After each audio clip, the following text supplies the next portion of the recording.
వీడు చచ్చిపోతేనే మాకంతా సెట్ అవుతుంది, గొర్రెలు బతుకుతాయి అని చెప్పి ఆలోచించి అతన్ని కరెంటు పెట్టి చంపుదామని చూసిర్రు. అదృష్టం కొద్దీ అతనికి ఏం కాకుండా గాయాలు, చిన్న చిన్న గాయాలతో బయటపడ్డాడు.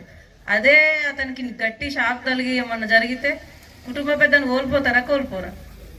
మరి గొర్రెలకు రోగం వస్తే మందులు వేయాలి కదా. ఇప్పుడు జ్వరం వచ్చినోనికి, క్యాన్సర్ వచ్చినోనికి, ఎయిడ్స్ వచ్చినోనికి ఒకే రకమైన గోళీలు వేస్తారా? జ్వరం వచ్చినోనికి జ్వరం గోళీలు వేయాలి, క్యాన్సర్ వానికి క్యాన్సర్ గోళీలు వేయాలి, కాళ్ళ నొప్పులు కీళ్ళ నొప్పులు ఉంటే నొప్పుల గోళీలు వాడాలి. కానీ గొర్రెలకు ఏం చేస్తారు? ఇక్కడ మెడికల్ షాప్ పోతారు, నాకు గొర్రెకి ఇట్లా రోగం వచ్చింది గోళీ అంటే ఆడు చదువుకున్నాడు కాదు మన గారు ఏదో గోలిస్తాడు, అది వేస్తాం, అది తగ్గది. తగ్గక రోగం ఎక్కువ వేస్తుంది, రోగం వచ్చి చచ్చిపోతుంది. దానికి మంత్రాలు ఉంటాయా అండి? ఏది మంత్రాలు ఉంటాయి? పెద్ద పెద్ద సంపాదించిన వాళ్ళు ఆదాని, అంబానీ వీళ్ళన్నారు కదా, వీళ్ళకి మంత్రాలు చేయొచ్చు కదా. మేమున్నాం కదా, మేము సగం మందికి అంటే 2 పార్టీలు వస్తాయి. ఒకరికి న్యాయం చేయగలుగుతాం, ఇంకొకడు అన్యాయం చేసి ఇతరులను నష్టం చేసి వస్తాడు, అతన్ని తీసుకుపోయి జైలు వేస్తాం. మరి ఆ జైలు వేసినోడు మంత్రాలు వేసుకొని మాకు చేయొచ్చు కదా, పోలీసులకు చేయొచ్చు కదా. కానీ ఎందుకు వేయరు మాకు? మేము నమ్మం కాబట్టి మాకు చేయరు. అవి లేవు కాబట్టి, ఎవరికి ఏం చేసేది ఉండదు కాబట్టి నమ్మని వాళ్ళకి ఏం తెలియదు. అవునా కదా? నమ్మినాం అనుకో భయమే మనకు రోగాన్ని ఎక్కువ చేస్తుంది. కాళ్ళు మడుచుకొని నిద్రపోయినాం అనుకో పోయి వేడైతే ఏమనుకుంటాం? నాకెవరో మంత్రాలు చేసిరు, నాకు జ్వరం అవుతుంది అని భయం స్టార్ట్ అవుతుంది. ఆ భయం రోగం మనిషి ప్రాణం తీసేదాకా పోతుంది. ఇదొక ఎగ్జాంపుల్. ఇక్కడ నుంచే నాకు ఇంకో పిటిషన్ వచ్చింది. ఒక లేడీని మంత్రాలు వస్తాయని చెప్పి ఆమెను తిడుతున్నారట. మరి మంత్రాలు వస్తున్నాయని చెప్పి తిడితే మరి ఎదురుగా నిలబెట్టి మంత్రాలు చేసి ఆమెను అట్లే చంపేయచ్చు కదా. ఆమెకు నిజంగానే మంత్రాలు వస్తాయి. ఫస్ట్ మన బుద్ధి అనేది మారాలి. ఇప్పుడు చూసిరా సైన్స్ ప్రయోగాలన్నీ చూసిరు కదా.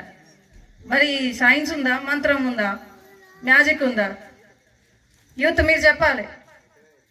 మ్యాజికా, సైన్సా, మంత్రమా, ఏముంది చెప్పండి మీరే. సైన్స్. మరి అదే విషయం మీ ఇంట్లో వాళ్ళకి ఎంతమందికి తెలుసు? తల్లిదండ్రులకు ఎంతమందికి తెలుసు? మీ అందరికీ తెలవాలనే, అవగాహన కల్పించాలని నేను ఇక్కడ నా ఫ్రెండ్ని హైదరాబాద్ నుంచి పిలిపించడం జరిగింది.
సింగరేణి బంగారం అనువనుకున ఖనిజాలే నీ తనువుకు సింగారం,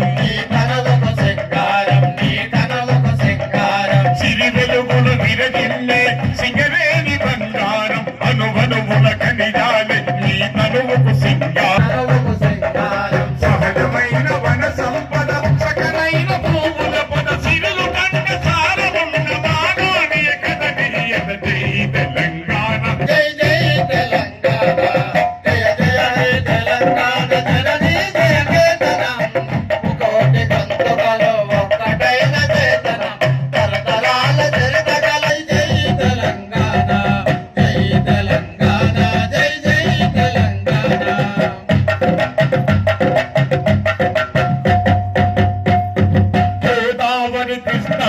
మన వీళ్ళకు మల్లాలే, పచ్చని బాగానాల్లో పసిడి సిరులు పండాలి.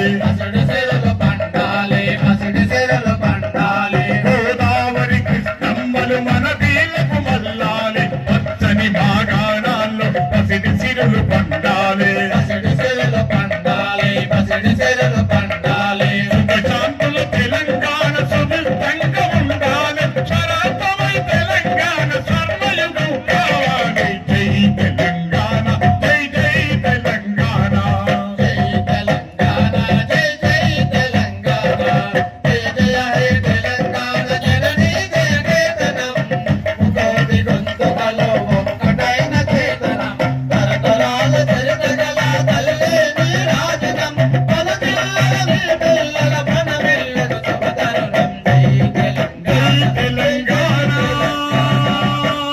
తెలంగాణ జై తెలంగాణ జై తెలంగాణ అందరూ ఉక్కుపాలు పెట్టి ఊయలు పిపెంచె కదల తల్లి ఉక్కుపాలు పెట్టి ఊయలు పిపెంచె కదల తల్లి కన్ను బల్లి రుణానికి చేకూరుకును మీరైతే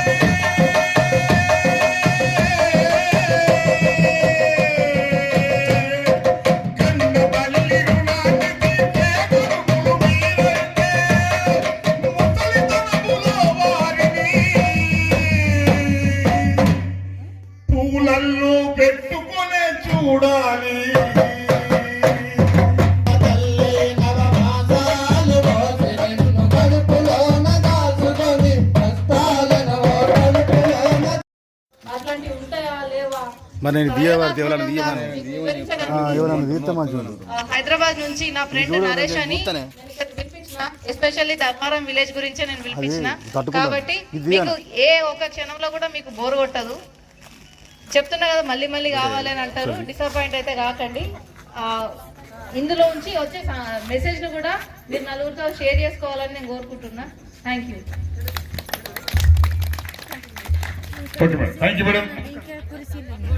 దయచేసి అందరూ కూడా కూర్చోవలసిన కోరుతా ఉన్నాం.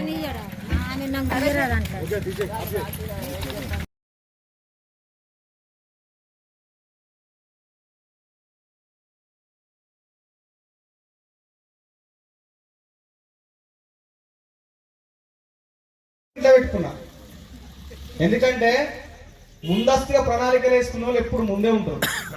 వెనుక బెంచ్లో కూర్చున్న వాళ్ళు అప్పుడప్పుడు ముందుకు కూడా వస్తారు. అట్లనే అనుకున్నా ఇది కిరోసిన్ ఒక స్మెల్ చూస్తారా చెప్పురా స్మెల్ చూడు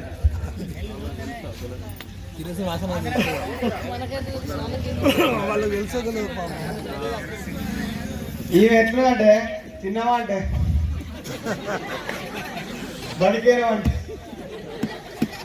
ఎటు వేరే చెల్లంటే అన్నిటికీ నవ్వే నా చెల్లె. అప్పుడప్పుడు మాట్లాడాలరా నువ్వు చూడాలి